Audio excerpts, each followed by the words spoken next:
Welcome back to Working Towards Our Purpose. This is episode 48, and in today's episode, we're going to talk about overcoming the expectations of others. But before that, I'm going to get into the intro, and kind of what I have been doing in the past in these episodes is starting the podcast with something positive that's been happening to me in my week, in my life. And today, I kind of feel like switching that up and not really doing the starting with a positive thing anymore and kind of replacing it with more of like a check-in. Because what I've noticed is that, especially as I've been kind of doing recording two podcasts a week now, that it's been putting a little bit of sort of unnecessary pressure on me to come up with a positive thing, which I've noticed has kind of led to like ignoring maybe sort of negative things. And although I do think that you can find a positive thing in any situation, I don't think it's always the right thing to do or the necessary thing to do. And sometimes, feeling negative things is good. And so, yeah, I think instead of just like, trying to force a positive thing that's happened, I'm rather, instead, I'm going to just sort of like have a check-in with myself and, maybe a great time for you to check in too with yourself and to see how you're feeling, where you're at.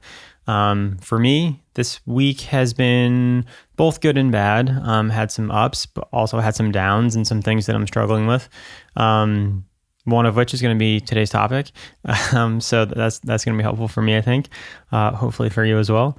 But yeah, I think just kind of also allowing this to be a space to have acceptance in any format, any form. So I think really I want to like have this podcast be rooted in like worthiness, and it doesn't always have to be a positive thing. You're worthy if you're feeling good or if you're feeling bad. So I think practicing that for myself is a great way to, have as an example to also, accept you all as you are too.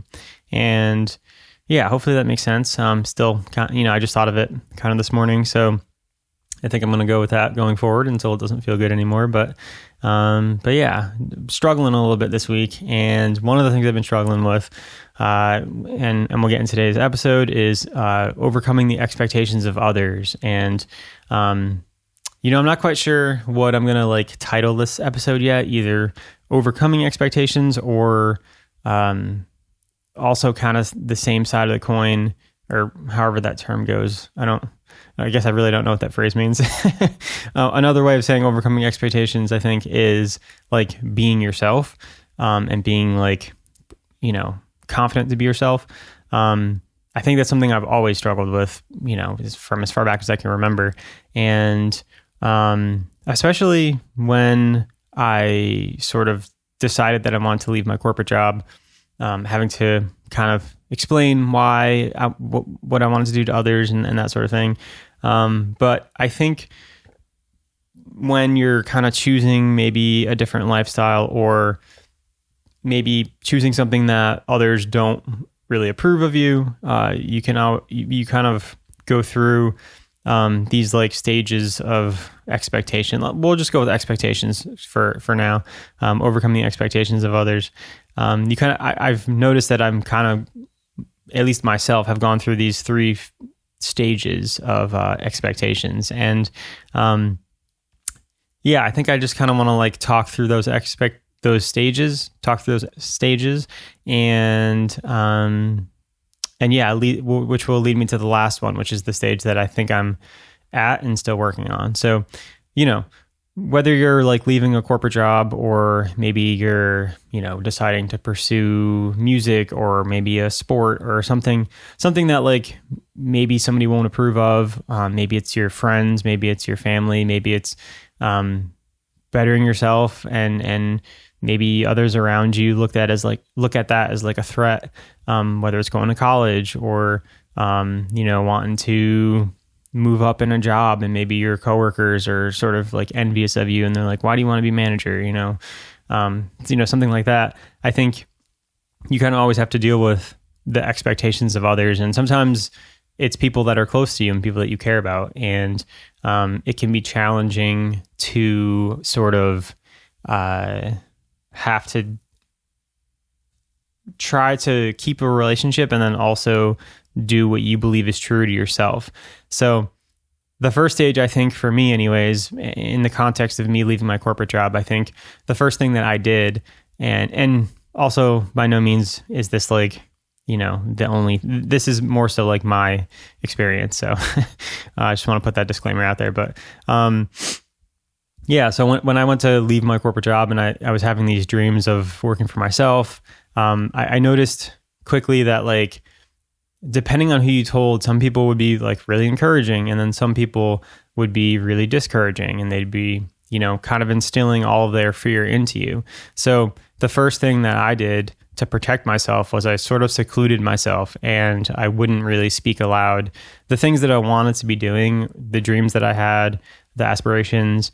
I think I did that, like I said, in a way to protect myself, because I didn't want to have to justify what I wanted to do to people who were challenging me. And that served me really well in that part of my life. And I really only opened up to a few people who were around me and supportive. And in that way, I think it allowed me to sort of keep listening to myself and my own intuition, and therefore like kind of keep allowing myself to do it. I think it was really easy in that time when I was still kind of unsure of myself. Whereas if I told somebody what I wanted to do and then they kind of came down hard on me and told me like, well, what are you going to do about this? Or what are you going to do about this? Or what about health insurance and blah, blah, blah. Then, a lot of that feedback could sort of stop me from doing what I wanted to do. So the first stage was just really like secluding myself, being with myself, really trying to think about like what I wanted to do, and talking to very trusted sources about what I wanted to do. And those sources kind of changed over time too. And, the people that I confided in changed over time as relationships change and I meet new people. But I think that was a really important part of my journey to overcoming expectations of others, a journey to being who I want to be, was being able to kind of pull back and limit my interactions with people. And it's just kind of, again, secluding myself. So then the second stage that I've noticed is like in doing that, in kind of only talking with people that I trusted, being with myself, sitting with myself, I became more confident in who I wanted to be. I started learning who I wanted to be and what my values are. And then I found more people that sort of matched these values. And then I found more people that I can confide in. And I found people that like I could confide in more than I did previously, because we were aligned on values. And so the second stage was just really me being confident in who I was. And the third stage, I think, is kind of where I'm at now, where I still do a pretty good job of secluding myself from others. But I'm noticing that this resistance is making me sort of question that. And I think this week a couple different things came up, and my first reaction was like that, nope, I don't want to put myself in that situation because, I know it's going to happen. I know how those opinions, I know how people will perceive me, and I don't want to be perceived that way. I don't want to have to explain myself. It's easier just to not be in that situation. But then I started questioning that, and I was like, but what if you showed up in this situation where you knew people might, judge you or ask you questions about the way that you're living your life, but instead of not being in that situation, what if you were in that situation? And what if it was a test of you still being yourself in spite of what you think others might think of you? And that was kind of a eye-opening realization for myself and I know maybe it sounds simple, but for me it was really like impactful. And it was like, wow, maybe I don't have to keep secluding myself anymore. Maybe I've reached a point where I'm confident enough in who I am to where I could put myself in situations where people aren't going to like what I do, and I can still be myself in spite of that. And I think that that's like a really powerful thing. And for me, for, you know, someone who's always kind of struggled to show others who I really am, I think that that's like a really empowering feeling to be in situation, because then, sorry, I always interrupt myself, to be in situations where you can be yourself regardless of who's around you. I think that's a really powerful feeling, to be in situations and no matter what the situation is, you can be yourself.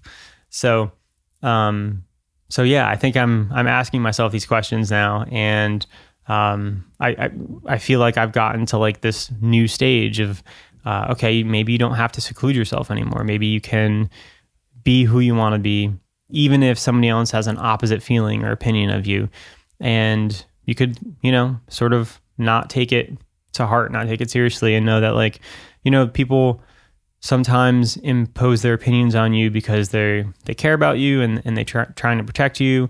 You know, maybe they have good intentions, but it's not necessarily helpful to you, and you can just kind of let that pass and try to not take it as personal.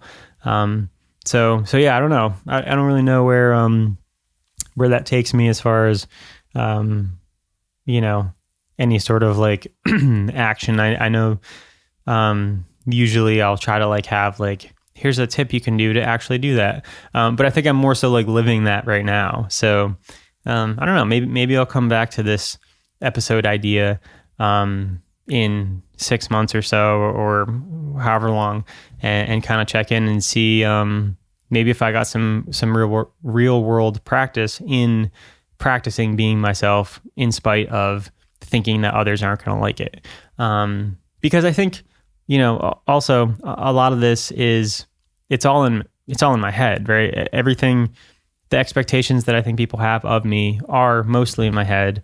You know, maybe there was certain scenarios or instances in the past where it proved true, but I think that you know, it's mostly kind of these stories that we make up in our head. So and also we can't control what other people perceive of us or how other people are going to see us.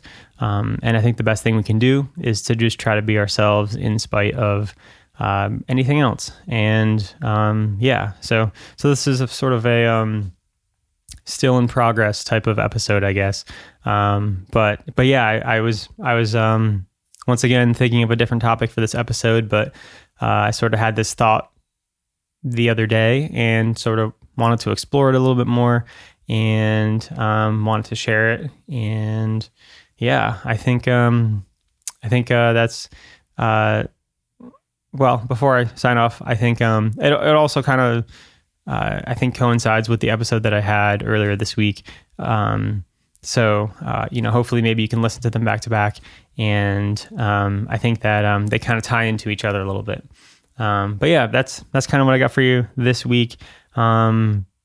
And yeah, if there's one call to action today, if you don't know, I do record these podcasts video format and I put them up on YouTube. So if you want to watch this podcast instead of listening to the podcast, you can always go to YouTube, just type in Working Towards Our Purpose in the search bar, and you should see my channel. And if you'd like, you can subscribe for more videos and podcast episodes. So once again, thank you for listening. I appreciate it. And I will see you on another episode real soon. Take care.